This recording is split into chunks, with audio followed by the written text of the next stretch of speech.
Good evening guys. कैसे हैं? Hope आप ठीक होंगे, स्वस्थ होंगे, बढ़िया होंगे।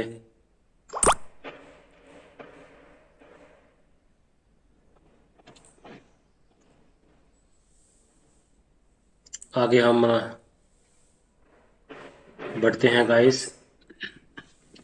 अब हम कैलकोलिथिक पीरियड की बात करते हैं। तो कैलकोलिथिक पीरियड है ना, वो आता है कॉपर के बाद। तो इसको हम सॉरी, कैलकोलिथिक को हम कॉपर एज भी बोलते हैं। तो कॉपर एज, स्टोन एज के बाद कॉपर एज आ गया। तो क्लाइमेट इस टाइम पे वार्म था, ड्राई था, ठीक है ना। तो टेक्नोलॉजी क्या थी, स्टोन का भी इस्तेमाल होता था और मेटल्स का भी इस्तेमाल होता था। तो मेटल टेक्नोलॉजी में क्या होता था कि स्मेल्टिंग होती थी कॉपर की, और कॉपर के टूल्स बनाए जाते थे, वेपर्स बनाए जाते थे। और जो लिथिक टेक्नोलॉजी थी, क्योंकि ये पीरियड आया मैं न्यूलिथिक पीरियड के बाद। तो लिथिक टेक्नोलॉजी थी, माइक्रोलिथिक टेक्नोलॉजी थी, माइक्रोलिथ्स थे, है ना। ब्लेड्स टेक्नोलॉजी थी, एक्सिस थे, है ना। तो पोट्री थी इसमें, पोट्री थी। देन यूरोप में आया ये टूल इंडस्ट्री, ठीक है ना। तो यूरोप में जब कैलकोलिथिक पीरियड आता है, तो यूरोप में कैलकोलिथिक पीरियड आता है। तो उसके बाद आगे हम अफ्रीका में भी कैलकोलिथिक पीरियड आता है, एशिया में भी आता है, इंडिया में अब देखें गंगैडिक डॉब है, ठीक है ना। हार बानस कल्चर है, मध्य प्रदेश में भी आया ये ये कैलकोलिथिक पीरियड, ठीक है। इंडिया में भी आया कैलकोलिथिक पीरियड, तो अफ्रीका में भी आया कैलकोलिथिक पीरियड। तो लेकिन आयरन और कॉपर जो है वो एक ही टाइम पे स्मेल्ट होने लगा अफ्रीका में। उसके बाद हम आगे बढ़ते हैं ब्रॉन्ज एज की तरफ। अब ब्रॉन्ज एज क्या है बेसिकली? ब्रॉन्ज एज बेसिकली ये जो थ्री एज सिस्टम है ना, stone age, bronze age, iron age, ये ब्रॉन्ज एज इसका ही एक हिस्सा है। तो जो प्री हिस्ट्री है हम थ्री पीरियड्स में डिवाइड करते हैं, ठीक है। तो ब्रॉन्ज एज में हमें क्या हुआ, तो कॉपर का इस्तेमाल होता था, और इसका अलॉय ब्रॉन्ज है उसको जो हार्ड मटेरियल बोलते हैं, तो उसको वेपन्स के तौर पे इसको इस्तेमाल किया करता था। तो इसके बाद फिर जब इसके बाद फिर आयरन एज आ गया, आयरन का स्मेल्टिंग होने लगी। तो स्टोन एज डेवलप हुआ ब्रॉन्ज एज में आफ्टर द न्यूलिथिक रेवोल्यूशन। तो न्यूलिथिक रेवोल्यूशन में बहुत सारी एडवांसमेंट हुई। ब्रॉन्ज एज में कॉपर एंड अलॉय का हुआ। तो अब क्या हुआ, तो जो टेक्नोलॉजी जो थी ऐसे माना जाता है फर्टाइल क्रेशेंट में थी पहले, फिर ये मिडिल ईस्ट में थी ना। तो वहां से फिर जैसे हम इराक है, सीरिया है, लेबनान है, पैलेस्टीन है, इसराइल है, जॉर्डन है, इजिप्ट है। तो उसके बाद फिर ये आगे स्प्रेड हुई, दूसरे कंट्रीज में स्प्रेड हुई। तो अब ये फर्स्ट टाइप पीरियड भी है जहाँ पे मेटल का फर्स्ट टाइम इस्तेमाल हुआ। ओके।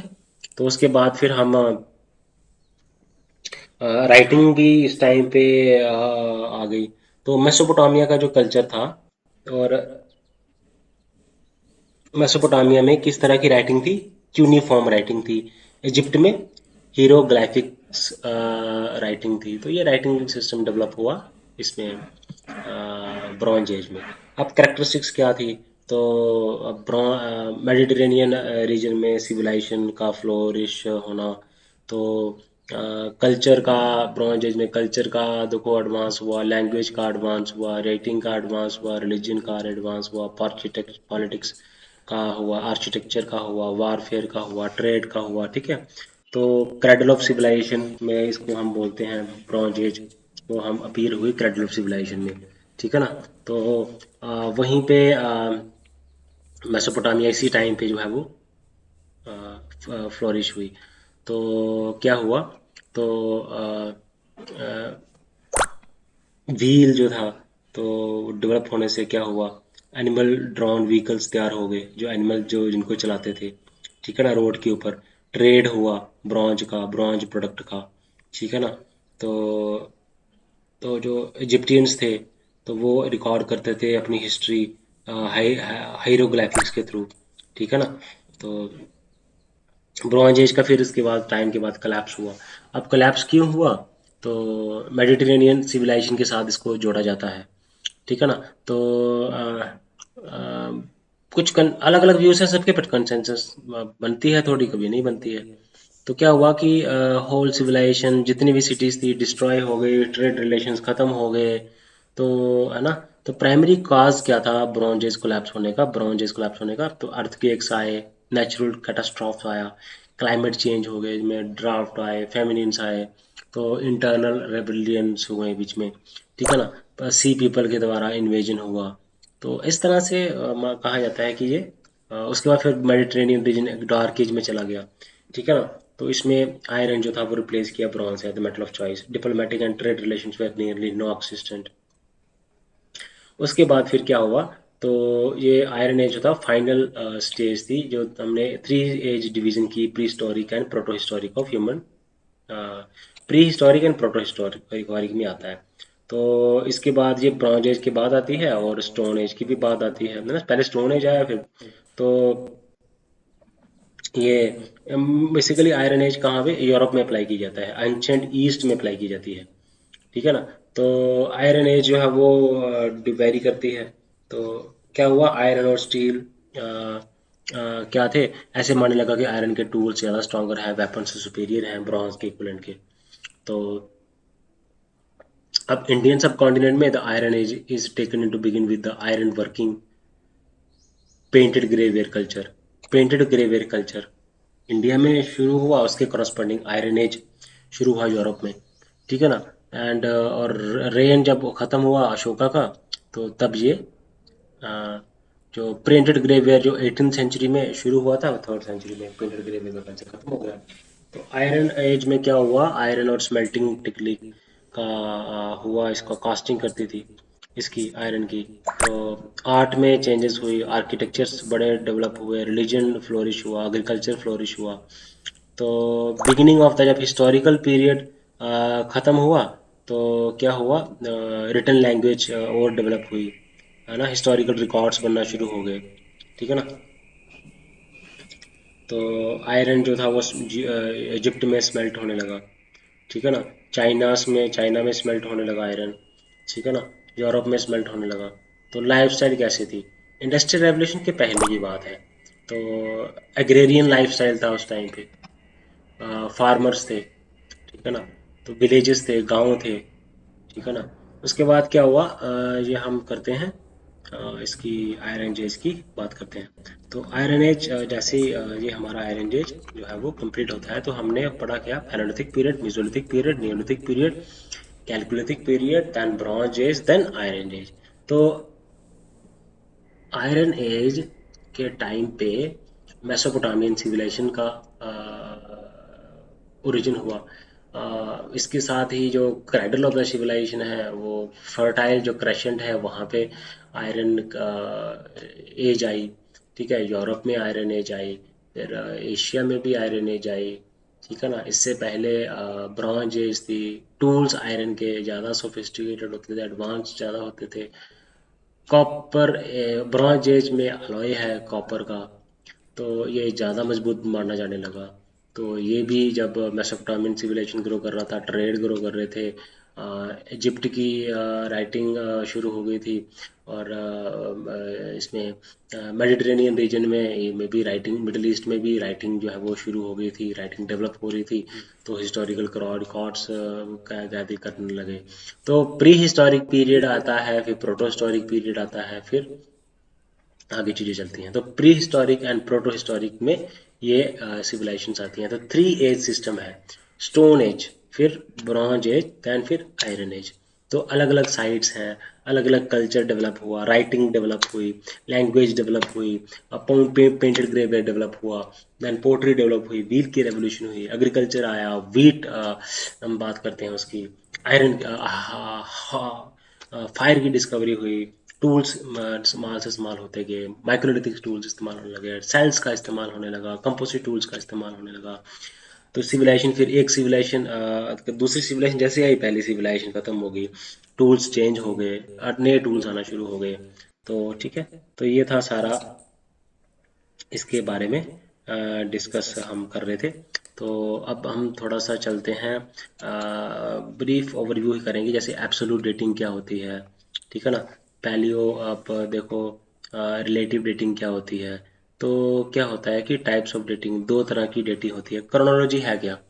तो हम क्रोनोलॉजी में, क्रोनोलॉजी क्या होती है, हम क्या करते हैं, तो हम इवेंट्स को हम रिलेट करते हैं टाइम्स के साथ, क्या है ना, इवेंट्स को रिलेट करते हैं टाइम के साथ, कि पास्ट इवेंट्स को मैनेज करते हैं इन टर्म्स ऑफ ऑकरेंस, कौन सी चीज़ पहले हुई उसको पहले रखते हैं, जो चीज़ बाद में हुई उसको बाद में रखते हैं। तो डेटिंग दो तरह की होती हैं, रिलेटिव डेटिंग और एब्सोल्यूट डेटिंग। अब रिलेटिव डेटिंग में पता चलता है कि यंगेस्ट कौन है और ओल्डेस्ट कौन है, और एब्सोल्यूट डेटिंग में पता चलता है कि कितने मिलियन साल पुरानी चीज़ है, ठीक है ना। प्लस माइनस 5-10 मिलियन ईयर्स हो सकता है, प्लस माइनस 5-10 मिलियन ईयर्स हो सकता है। अब क्या है रिलेटिव डेटिंग? अब रिलेटिव डेटिंग क्या होता है कि ये टाइम फ्रेम बता देता है, कि in with respect to other material discovered, time frame of material discovered with respect to in relation to other strata और मटेरियल डिस्कवर्ड, और एब्सोल्यूट नहीं बताता ये। तो हम क्या करते हैं, हम डिफाइन करते हैं ओल्डर में और यंगर में, ठीक है ना, तो प्रॉपर क्रोनोलॉजी ऑर्डर में। तो time span involve the interval between the नहीं कर सकते हम टाइम स्पैन को। स्ट्रेटिग्राफी है ना, टाइपोलॉजी है, क्रॉस डेटिंग है, सिक्वेंशियल डेटिंग है, fluorine uranium and nitrogen analysis है, fluorine uranium and nitrogen analysis है, एंड पैलियोंटोलॉजी है, पैलिनोलॉजी है, पैटिनेशन है, ठीक है ना। उसके बाद एब्सोल्यूट डेटिंग आती है। एब्सोल्यूट डेटिंग में हम क्या करते हैं, तो हम ये एक प्रिसाइज है और एक्यूरेटिंग डेटिंग मेथड है। इसमें हमें मार्जिनल एरर्स हो सकते हैं, तो ईयर्स, क्रोनोलॉजी का पता चलता है इन टर्म्स ऑफ ईयर्स, कितने साल पुरानी चीज़ है। उसमें हमें पता चलता है कि कौन सी year with respect to other materials younger है या ओल्डर है। अब एब्सोल्यूट डेटिंग में पता चलता है कि क्रोनोलॉजी पता चलता है कि ईयर्स, कितने ईयर चीज़ पुरानी है, कितनी ईयर चीज़ पुरानी है। तो इसमें बड़े सारे मेथड्स हैं, कार्बन डेटिंग है, पोटेशियम आर्गन डेटिंग है, थर्मोल्यूमिनेसेंस है, डेंडो क्रोनोलॉजी है, इलेक्ट्रॉन स्पिन रेजोनेंस है, ठीक है ना, फ्यूजन ट्रैक डेटिंग है, ये बड़े अमीनो एसिड रेकिमिसाइजेशन है। तो पहले हम सबसे पहले रिलेटिव डेटिंग की बात करते हैं। अब रिलेटिव डेटिंग की बात करें, जैसे इंडियन हड़प्पन की वर्टिकल स्ट्रेटिग्राफी हमने की, इंडियन हड़प्पन की हमने वर्टिकल स्ट्रेटिग्राफी की, हड़प्पन कल्चर की हमने वर्टिकल स्ट्रेटिग्राफी से हमने स्टडी किया, सोन वैली की हमने स्टडी की रिलेटिव डेटिंग के साथ। तो हम क्या करते हैं, तो अब जो क्या होता है कि हम एक जियोलॉजिकल प्रिंसिपल होता है स्ट्रेटिग्राफी में, ठीक है ना, अमंग द लेयर्स। तो जो अर्लियर है चीज कोई होगी, वो वो लाई करेगी अंडर लेटर डिपॉजिट, है ना। जो चीज अर्लियर डिपॉजिट है वो हमेशा लाई करेंगे अंडर लेटर डिपॉजिट। जैसे इंडियन हड़प्पन वैली स्ट्रेटिग्राफी है, सोन वैली है, ये टाइपोलॉजी है। तो आर्कियोलॉजिकल साइट क्या है, mainly consist of artifacts and archaeological क्या है, archaeological site mainly consist of artifacts में कंसिस्ट करता है और टूल्स में कंसिस्ट करता है, ठीक है। तो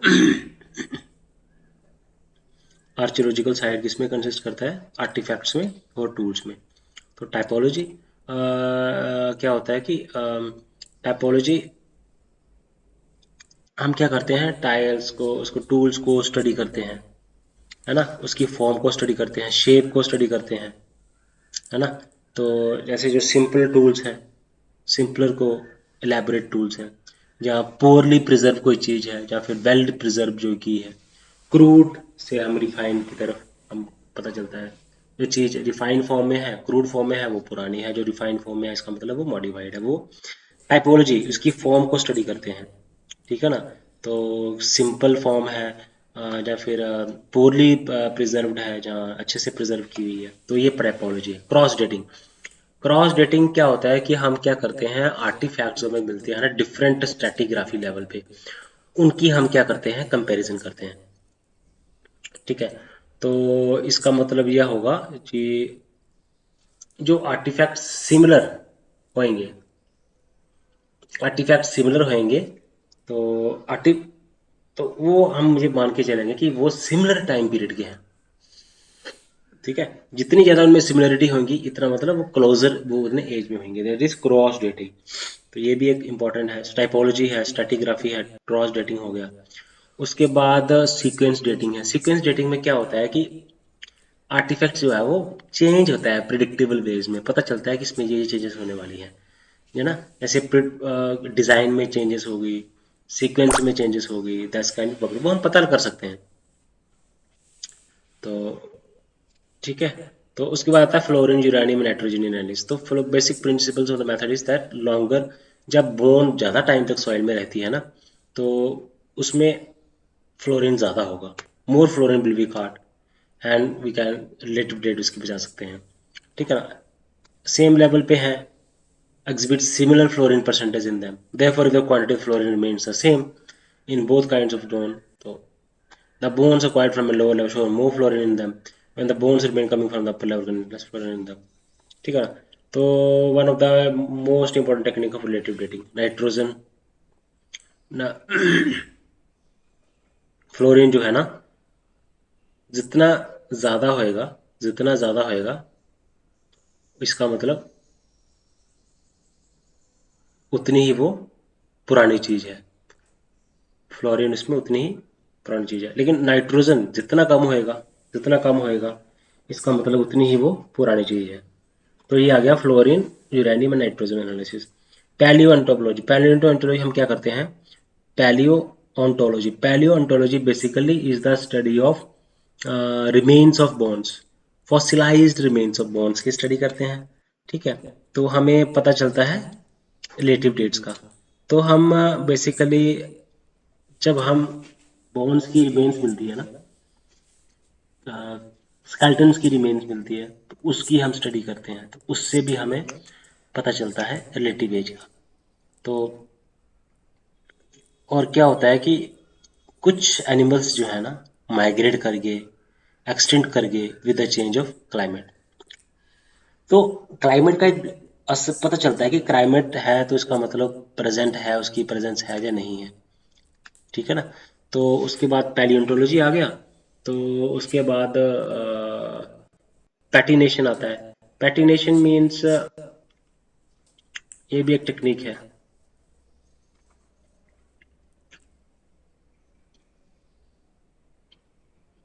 एब्सोल्यूट डेटिंग, एब्सोल्यूट डेटिंग में कार्बन डेटिंग आता है, कार्बन 14 जिसको बोलते हैं। तो क्या होता है कि कितना रेडियो आइसोटोप है कार्बन 14 का, तो ये डेवलप किया था। कार्बन 14 का पता चलता है कि जो लिबी है ना, लिबी 1960 में इसको नोबेल प्राइज भी मिला था। तो हम कार्बन 14 की मदद से हम जियोलॉजी का इस्तेमाल होता है, जियो फिजिक्स में इसका इस्तेमाल होता है, जियोग्राफी में इसका इस्तेमाल होता है। तो डेटिंग का होलोसिन आर्टिफैक्ट्स, ठीक है ना, पुरानी चीज़ें जो है होलोसिन पीरियड की जो चीज़ें हैं, ठीक है ना, 50,000 साल पुरानी चीज़ें हैं, उसको ही हम डेटिंग कर सकते हैं। इससे कार्बन डेटिंग से। तो by different types of organic inorganic as long as, तो one can date they consist, जितना उसमें कार्बन होगा, तो हम ये पता कर सकते हैं, डेट कर सकते हैं कि कितना उसमें ऑर्गेनिक और इनऑर्गेनिक मटेरियल है। Amount of low level radioactivity of carbon remaining in the ancient and dead material of organic origin.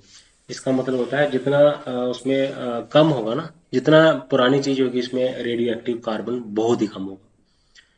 ठीक है, तो हमें पता चलता है इससे भी। उसके बाद आता है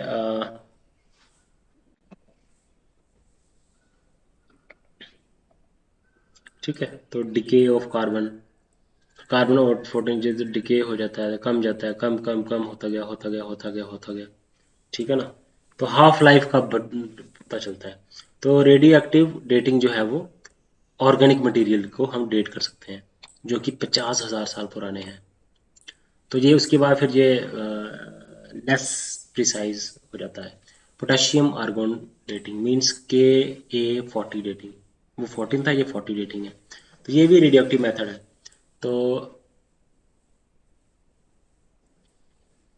तो क्या होता है कि नोड रेट में डिकेइंग होती है ना, तो क्या होता है कि ratio of potassium to argon में be measured to date of minerals and rocks in a deposit. इससे हम मिनरल्स का भी डेटिंग कर सकते हैं और रॉक्स की डेटिंग कर सकते हैं पोटेशियम आर्गन डेटिंग से।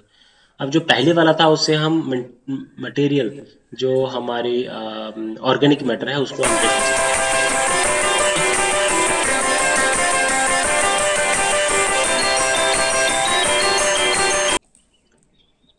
आगे बढ़ते हैं गाइस।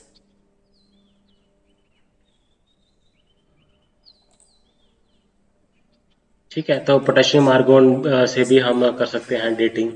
ठीक है, तो ये भी रिलेटिव मेथड है को उसको इवेल्युएट करने का, एज को रिलेटिव टर्म में मेजर करने का।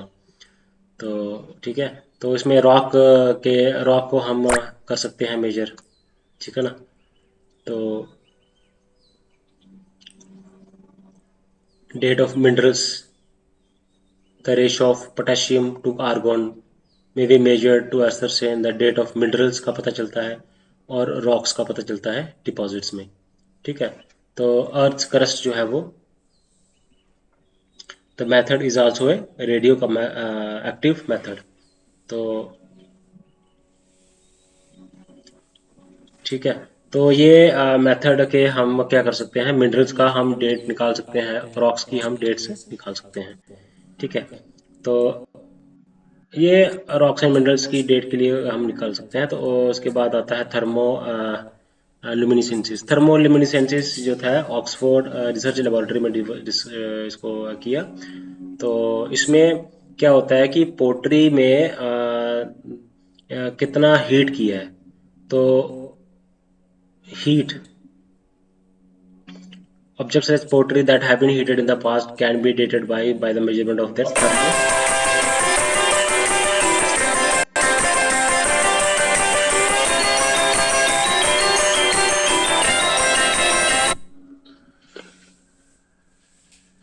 thermoluminescent glow. Thermoluminescence is the light emitted in the pottery which can be measured.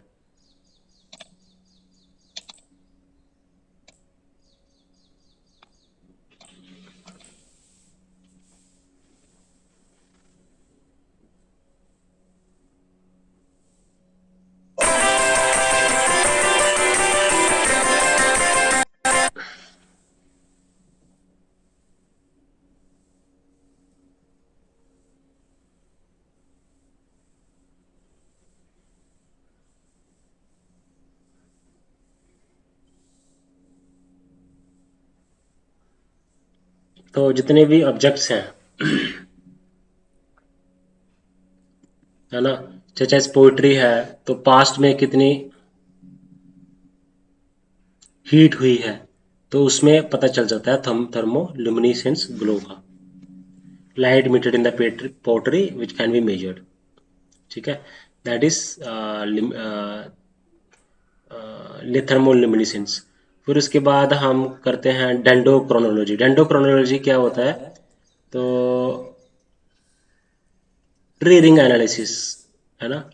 तो कितना साल रिंग फॉर्मेशन, ट्री में रिंग फॉर्मेशन से पता चलता है फेलिंग डेट ऑफ ट्रीज। तो एज का वुडन ऑब्जेक्ट्स का पता चल जाता है ग्रेट प्रिसिशन से, ट्री रिंग फॉर्मेशन से। कितना, calendar years of tree ring formation, it determines the calendar years of tree ring formation, it determines the calendar years of tree ring formation. Dendrochronology, it determines the calendar years of tree ring formation. Okay,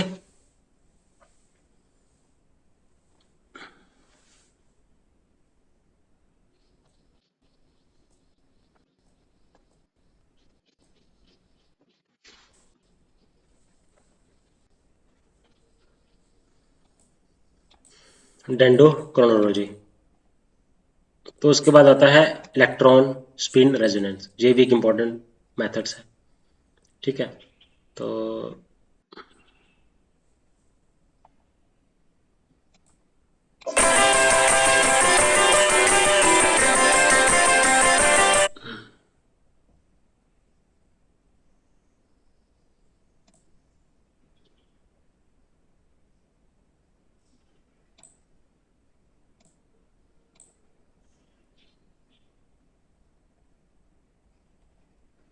okay guys, आगे बढ़ते हैं।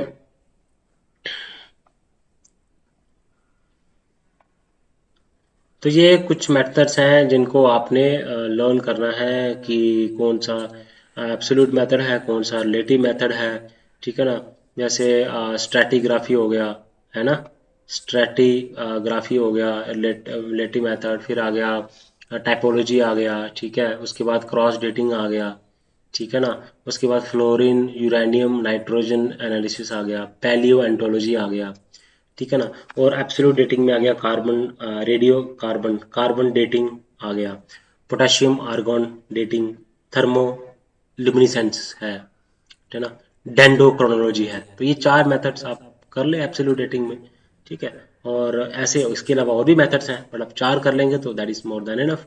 Relative method में आता है relative absolute dating, stratigraphy पढ़ लो, आप typology पढ़ लो, cross dating पढ़ लो, तो फ्लोरीन यूरेनियम एनालिसिस पढ़ लो, और पैलियोंटोलॉजी पढ़ लो। पांच मेथड्स आप एब्सोल्यूट डेटिंग के पढ़ लो और रिलेटिव मेथड्स के चार मेथड्स पढ़ लो। तो इससे आप you will be able to write answer in organised manner.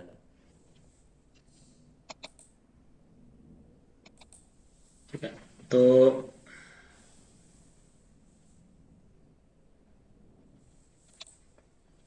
अब देखिए इसमें अब क्रोमोसोम्स क्या है।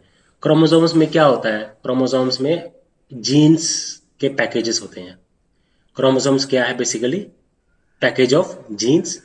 और जीन्स हैं तो क्या होगा, डीएनए होगा, डीएनए होगा तो क्या होगा, प्रोटीन्स होंगे, ठीक है ना। जीनोम क्या होता है, genome is basically set of genes, organisms complete set of DNA को हम बोलते हैं जीनोम, ठीक है। तो अब जीन क्या होता है, बेसिकली जीन की बात करें तो ये शॉर्ट सेक्शन है डीएनए का। डीएनए का क्या है, शॉर्ट सेक्शन को हम जीन बोलते हैं। जीन हो गया, क्रोमोसोम हो गया, तो जीनोम हो गया। तो टू डीएनए चेन्स हैं इन वन क्रोमोसोम्स। कितनी चेन्स होती हैं, टू डीएनए चेन्स। अब क्रोमोसोम्स के अंदर क्या है, जीन्स का पैकेज है, डीएनए है ना। तो डीएनए के दो चेन्स हैं, बेसिकली दो चेन्स हैं डीएनए के। अब क्रोमोसोम्स है कहाँ पे, न्यूक्लियस के अंदर। और न्यूक्लियस क्या है, सेल के अंदर, ठीक है ना। तो क्या होता है, फोर बेसिस होते हैं डीएनए के, ए जी टी सी, ठीक है। A G adenine, guanine, cytosine and thymine and cytosine. A जो है वो कंबाइन करता है डी के साथ, और जी जो है वो कंबाइन करता है जी सी के साथ, ठीक है। तो डीएनए है क्या, बेसिकली दो डीएनए चेन्स हैं इन वन क्रोमोसोम्स। डीएनए है क्या, क्रोमोसोम्स के अंदर है, दो डीएनए चेन्स हैं, ठीक है। तो डीएनए का स्ट्रक्चर, डीएनए का स्ट्रक्चर में क्या क्या होगा बेस होगा एडिनाइन, साइटोसाइन, ग्वानिन, थायमिन, ठीक है। तो अब डीएनए स्ट्रक्चर में क्या होता है, बेसिस होता है और न्यूक्लियोटाइड होता है। न्यूक्लियोटाइड में क्या होता है, बेसिस होता है, शुगर होता है और फॉस्फेट ग्रुप होता है, ठीक है। ग्वानिन है, एडिनिन है, इनको हम बोलते हैं प्यूरिन्स। और साइटोसिन और थायमिन को हम बोलते हैं पिरिडमीन्स। अब जीन्स क्या है,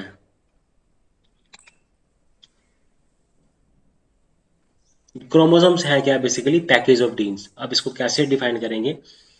और जीन्स जो है वो package package of genes are package into tightly bound lengths of DNA. DNA के दो चेन्स होंगी और जीन्स उनके साथ पैकेज है। और डीएनए बेसिकली क्या है, पैकेज है।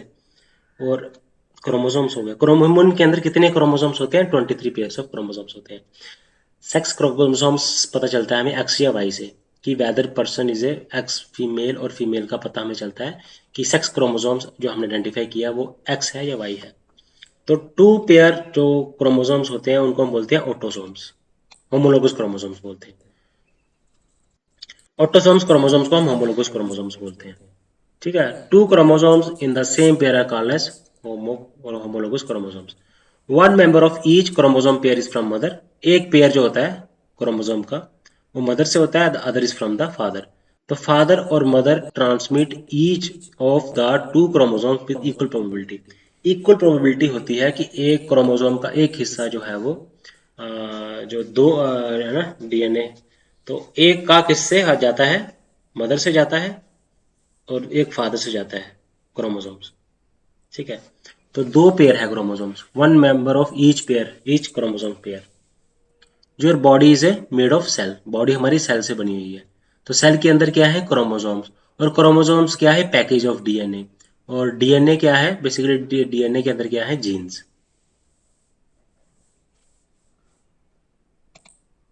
ओके गाइस, यहाँ तक ही रखते हैं। चैनल को लाइक करें, सब्सक्राइब करें और शेयर करें गाइस। Thank you guys.